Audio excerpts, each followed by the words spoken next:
Oh, saya Datuk. Please call me Datuk. Assalamualaikum, geng. Panas hari ni, geng. Panas.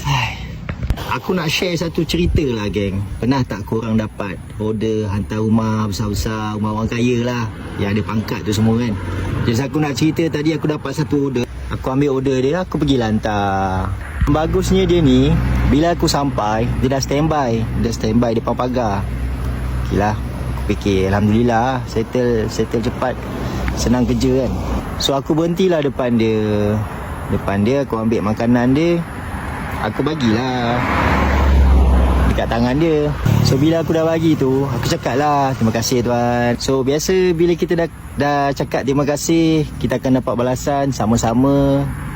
Terima kasih, elok-elok bawa motor. Tapi apa yang aku dapat, geng, lain, geng. Kau tahu dia boleh balas apa bila aku cakap terima kasih? Dia cakap apa? Oh, saya Datuk.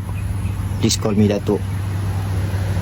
Bila dia dapat respon macam tu, dia dah keluar ayat macam tu, nampaklah muka subtitle aku ni. Tapi aku tak cakap banyak lah. Aku just respon macam gini depan muka dia.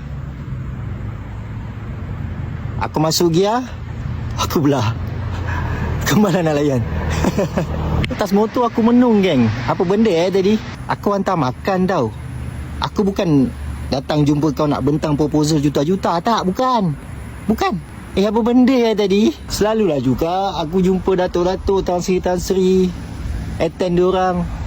Tapi tak adalah macam kau. Saya Datuk. Please call me Datuk. Tak payah, malas aku nak layan.